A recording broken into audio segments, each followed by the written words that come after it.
Hello students, आज हम 10th class का एक अनदर इम्पोर्टेंट टॉपिक डिस्कस करने वाले हैं।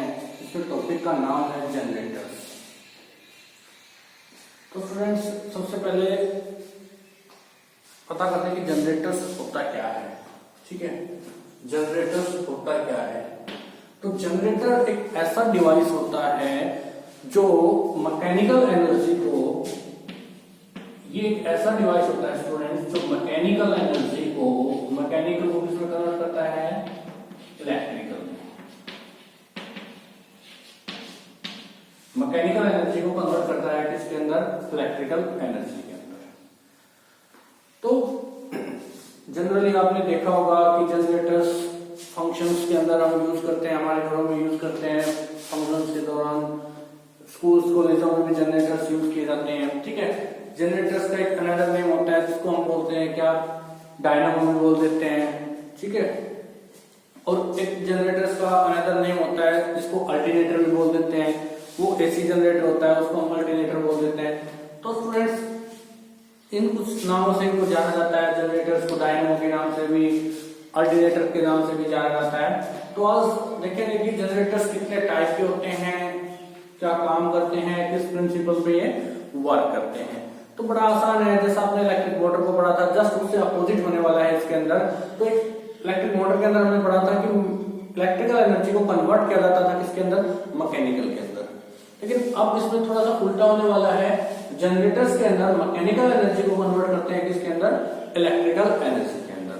ठीक है स्टूडेंट्स, तो जनरेटर्स ये तो एक ऐसा डिवाइस होता है जो मैकेनिकल एनर्जी को कन्वर्ट करता है किसके अंदर, इलेक्ट्रिकल एनर्जी के अंदर।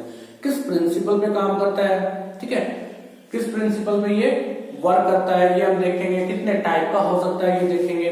तो सबसे पहले बता देता हूं स्टूडेंट्स कि दो टाइप्स के जनरेटर्स होते हैं। एक होता है डीसी जनरेटर्स,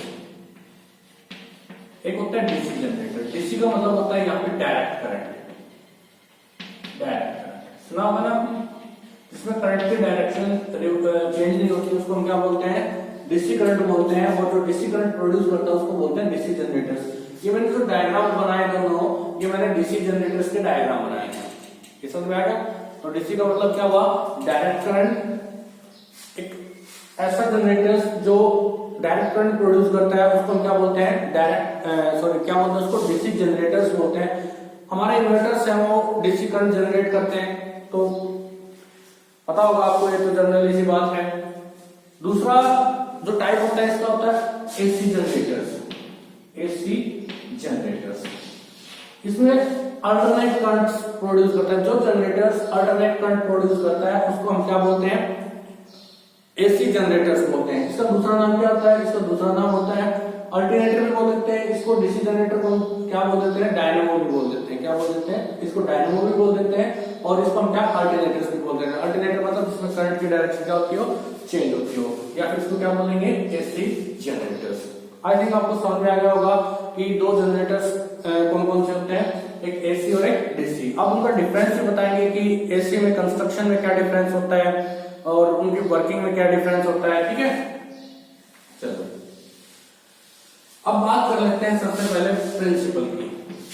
सबसे पहले बात कर लेते हैं हम प्रिंसिपल की कि इसका प्रिंसिपल होता क्या है।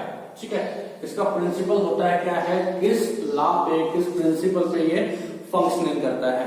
तो फ्रेंड्स, जैसा हमने इलेक्ट्रिक मोटर के अंदर पढ़ा था कि इलेक्ट्रिक मोटर किसमें वर्क करती है, जब किसी भी कॉइल को हम किसी भी कॉइल्स के अंदर से करंट पास कराते हैं और उसको हम किस मैग्नेटिक फील्ड में रखते हैं, तो क्या करते हैं, उनमें दो फोर्सेस एक दूसरे पे इंटरेक्ट करते हैं, जिसके कारण हमारी मोटर क्या करती है, रोटेट करती है।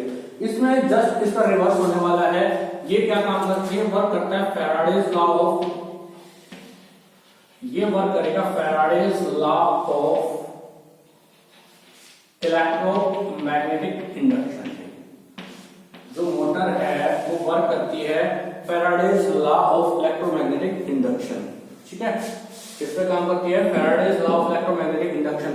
Faraday's law of electromagnetic induction क्या होता है, जब भी हम किसी कॉइल को वेरिंग मैग्नेटिक फील्ड मतलब चेंज होते हुए मैग्नेटिक फील्ड में पुट करते हैं उस टाइम उस कॉइल्स के अंदर करंट इंड्यूस होता है, ठीक है। उस करंट को क्या बोलते हैं? इंड्यूस करंट बोलते हैं, और उसी लॉ को बोलते हैं Faraday's law of electromagnetic induction. समझ में आया? अब इसके अंदर मैग्नेटिक फील्ड वेरी कैसे होता है? देखो, जब हम जनरेटर्स को रोटेट करते हैं तो उसके अंदर या तो कॉइल्स क्या करती है?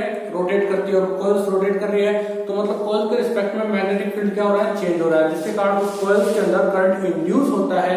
उसी करंट को क्या बोलते हैं? हम इंड्यूस करंट बोल देते हैं, ठीक है। और उस लॉ को हमने क्या नाम दिया? Faraday's law of electromagnetic induction, ठीक है स्टूडेंट्स। तो आपका समझ में आ गया होगा कि इलेक्ट्रोमैग्नेटिक किस लॉ पे काम करता है, ठीक है, किस प्रिंसिपल पे काम करता है। अब देख लेते हैं इसकी कंस्ट्रक्शन काफी इजी है, जैसा कि आपने डीसी मोटर के अंदर कंस्ट्रक्शन की थी, सेम बिल्कुल वैसी ही कंस्ट्रक्शन है डीसी जनरेटर्स की। बस एक डिफरेंस क्या होता है कि इसकी जगह पे हम क्या लगा देते हैं? बैटरी लगा देते हैं। स्टूडेंट्स इस चीज का ध्यान रख लेना कि यहाँ पे हमने बल्ब का यूज किया है, ठीक है, और जनरेटर मोटर्स के अंदर हम किसका यूज करते थे? बैटरीज का यूज करते थे। आप इस चीज को ध्यान रख लेना। कई बार स्टूडेंट्स जल्दबाजी में क्या कर देते हैं? जनरेटर्स में बैटरी लगा देते हैं, कुछ जल्दबाजी में कर देते हैं, तो थोड़ा सा ऐसा ध्यान रखना कि जल्दबाजी ना हो, ठीक है। तो जनरेटर्स में हम कभी भी बैटरीज को कनेक्ट नहीं करेंगे, तो गैल्वेनोमीटर को कनेक्ट करेंगे, ठीक है, या फिर बल्ब को कनेक्ट करेंगे। तो इस चीज का ध्यान रख लेना, ठीक है। तो जैसे ही कंस्ट्रक्शन क्या थी हमने डीसी मोटर की थी, सेम वैसी की वैसी क्या है? डीसी जनरेटर की कंस्ट्रक्शन है। वही स्प्लिट रिंग्स का यूज हुआ है, ठीक है। यहाँ पे हमने बैटरी को रिप्लेस कर दिया, किससे? बल्ब से। सेम आर्मेचर का यूज हुआ है, परमानेंट मैग्नेट्स का हमने यूज किया है, ठीक है, ब्रशेस का यूज किया है, ठीक है। तो अब एक चीज का और ध्यान रखते हैं, एक चीज का ध्यान ये रखेंगे कि हमने जब मोटर्स के अंदर किस लॉ को यूज किया था? मोटर्स के अंदर हमने लॉ यूज किया था मोशन फोर्स की डायरेक्शन, सॉरी मोशन की डायरेक्शन बताने के लिए हमने यूज किया था, फोर्स की डायरेक्शन बताने के लिए हमने यूज किया था फ्लेमिंग का लेफ्ट हैंड रूल। फ्लेमिंग का लेफ्ट हैंड रूल यूज किया था, और यहां हम यूज करने वाले हैं फ्लेमिंग का राइट हैंड रूल, किसकी डायरेक्शन बताने के लिए? करंट की डायरेक्शन को बताने के लिए, ठीक है। तो उससे पहले कंस्ट्रक्शन तो आपने समझ ली होगी। अब देखते हैं ये वर्किंग कैसे करता है। कंस्ट्रक्शन में कुछ भी डिफिकल्ट नहीं है। अब वर्किंग कैसे करता है? जैसे ही जनरेटर रोटेट करता है तो इन कॉइल्स का मैग्नेटिक फील्ड होता है, ठीक है। मैग्नेटिक फील्ड क्या होगा? नॉर्थ टू साउथ होता है। क्या होता है? नॉर्थ टू साउथ होता है। ये हमारा क्या है? मैग्नेटिक फील्ड है। ये हमारा क्या है? मैग्नेटिक फील्ड है, नॉर्थ टू साउथ। जैसे हम रोटेट करते हैं तो कॉइल्स हमारी रोटेट करती है स्टूडेंट्स इस तरह से। किस तरह से? इस तरह से डाउन की तरफ जाएगी। ये है इस तरह से। कहां जाएगी? डाउन की तरफ। तो जैसे कि डाउन की तरफ जाएगी तो हाफ रोटेशन के बाद देखो ये हमारा मैग्नेटिक फील्ड है, ठीक है। ये हमारा क्या है? मैग्नेटिक फील्ड है। तो आपको पता है ये किसको रिप्रेजेंट करता है? ये किसको रिप्रेजेंट करता है? हमारा फोर्स को, ठीक है, यानी डायरेक्शन ऑफ मोशन को रिप्रेजेंट करेगा। ये मैग्नेटिक फील्ड को रिप्रेजेंट करता है। ये किसको रिप्रेजेंट करता है? करंट की डायरेक्शन को। तो स्टूडेंट्स देखो हमारा मोशन क्या है? डाउनवर्ड है, तो थंब कहां होगा हमारा? इस तरह से हम थंब को क्या करेंगे? पुट करेंगे। फील्ड की डायरेक्शन क्या होने वाली है? ये डायरेक्शन है। ये जो हमारी फोर फिंगर है किसको रिप्रेजेंट कर रही है? फील्ड की डायरेक्शन को। और हमारी मिडिल फिंगर है करंट की डायरेक्शन को। तो करंट क्या है हमारा? डाउनवर्ड डायरेक्शन में। जैसे ही हमारा हाफ रोटेशन करता है, हाफ रोटेशन जैसे हम रोटेट करना स्टार्ट करते हैं तो जो मैग्नेटिक फील्ड की डायरेक्शन क्या है? इस साइड है, ठीक है। मोशन क्या है? इस साइड है, और करंट की डायरेक्शन क्या होने वाली है? डाउनवर्ड, ठीक है स्टूडेंट्स। तो अब देखो हाफ रोटेशन के बाद यहाँ पे क्या है? हमारे हाफ रोटेशन से पहले यहाँ पे D1 है, D2 है, प्लस B1 है, B2 है। और करंट की डायरेक्शन क्या हो रही है हमारी? करंट की डायरेक्शन क्या हो रही है हमारी? DCBA। करंट की डायरेक्शन क्या है? DCBA। करंट की डायरेक्शन क्या है? DCBA, ठीक है। तो जैसे ही हाफ रोटेशन करती है, जैसे पहले इस पोजीशन में थी, हाफ रोटेशन के बाद जैसे ही हाफ रोटेशन में आती है तो हाफ रोटेशन में आने के बाद करंट की डायरेक्शन रिवर्स हो जाती है। पहले करंट की डायरेक्शन क्या थी? DCBA। पहले करंट की डायरेक्शन क्या थी? DCBA, ठीक है। करंट की डायरेक्शन क्या थी? कॉइल्स के अंदर क्या थी? DCBA। हाफ रोटेशन के बाद इसके बाद मैग्नेटिक फील्ड तो चेंज होने वाला नहीं है, सेम ही रहेगा, नॉर्थ टू साउथ। जैसे ही हाफ रोटेशन होता है तो हमने यहाँ पे स्प्लिट रिंग्स का यूज किया है, किसका यूज किया है, स्प्लिट रिंग्स का यूज किया है, ठीक है, स्प्लिट रिंग्स का यूज किया है। जैसे ही हाफ रोटेशन होता है, हाफ रोटेशन के बाद जो स्प्लिट रिंग्स है उनकी डायरेक्शन बदल जाती है। यहाँ पे पहले D1 था, यहाँ पे D2 आ जाता है, और यहाँ पे D2 था तो यहाँ पे क्या आ जाता है, D1 आ जाता है, जिसके कारण स्प्लिट रिंग्स किसका काम करता है, कम्यूटेटर का काम करता है, जो कि कॉइल्स के अंदर करंट की डायरेक्शन को क्या करता है, चेंज करता है। ठीक है, स्प्लिट रिंग्स क्या काम करता है, कॉइल्स के अंदर करंट की डायरेक्शन को क्या करता है, चेंज करता है। जैसे ही हम हाफ रोटेट कराते हैं, हाफ रोटेशन के बाद जो स्प्लिट रिंग्स है उनकी पोजीशन चेंज हो जाती है। पहले B1 के साथ D1 था, अब D1 के साथ क्या है स्टूडेंट्स, हमारा D2 है, और इनकी डायरेक्शन चेंज होने के कारण करंट की डायरेक्शन कॉइल के अंदर से क्या हो गई है, चेंज हो गई है। अब क्या हो गई है, ABCD। अब करंट की डायरेक्शन क्या हो गई है, ABCD। कॉइल्स के अंदर से फर्स्ट क्या थी, DCBA, और अब क्या हो गई है, ABCD। तो कॉइल के अंदर से करंट की डायरेक्शन चेंज हुई है। ठीक है, अब इसकी डायरेक्शन चेंज होने के कारण क्या होता है कि देखो, सर्किट के अंदर से कॉइल्स के अंदर करंट की डायरेक्शन चेंज हुई है, जिसके कारण सर्किट के अंदर, देखो स्टूडेंट, सर्किट के अंदर हमारा करंट क्या था, वही सेम फ्लो कर रहा था ना, इस तरह से एंट्री और एग्जिट कहां से कर रहा था, इस साइड से। ठीक है, इसके अंदर कॉइल के अंदर से तो करंट की डायरेक्शन चेंज हो गई है, लेकिन सर्किट के आउट में से भी कैसे कर रहा है, इधर से एंट्री कर रहा है, और आउट में क्या कर रहा है, इधर से, जिसके कारण सर्किट के अंदर हमारी करंट की डायरेक्शन चेंज नहीं होने पाती, और हमें कैसा करंट मिलता है, डीसी करंट मिलता है, जिसको बोलते हैं हम डायरेक्ट करंट। समझ में आया होगा।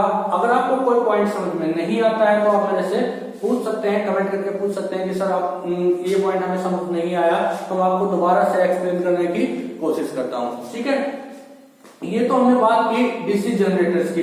तो स्टूडेंट्स, बिल्कुल फंक्शनिंग करता है एसी जनरेटर, बिल्कुल इसी तरह से वर्क करता है, लेकिन हम उसमें स्प्लिट रिंग्स, जो हमने स्प्लिट रिंग्स लगाई है, एसी जनरेटर की बात कर रहा हूं अभी। एसी जनरेटर हमें कैसा देगा, अल्टरनेट, कैसा करंट देगा, अल्टरनेट करंट देगा। ठीक है, अल्टरनेट करंट देगा, और हमें एसी जनरेटर्स, प्रिंसिपल दोनों का सेम रहेगा, कोई डिफरेंस नहीं है, बस कंस्ट्रक्शन में थोड़ा सा डिफरेंस आ जाएगा। एसी जनरेटर के हम अंदर स्लिप रिंग्स का यूज करने वाले हैं, किसका यूज करने वाले हैं, स्लिप रिंग्स का यूज करने वाले हैं, और इसमें करंट की डायरेक्शन क्या होगी, अल्टरनेटली चेंज होगी। ठीक है, इसके अंदर हम क्या यूज करने वाले हैं, स्लिप रिंग्स का यूज करने वाले हैं। ठीक है, इस तरह से हम इसका यूज करेंगे, स्लिप रिंग्स का क्या करने वाले हैं, जो हमने स्प्लिट रिंग्स यूज किया है इनकी जगह हम इसका यूज करेंगे, एसी जनरेटर्स के अंदर स्प्लिट रिंग्स का यूज करेंगे। बस इन दोनों में यही डिफरेंस है।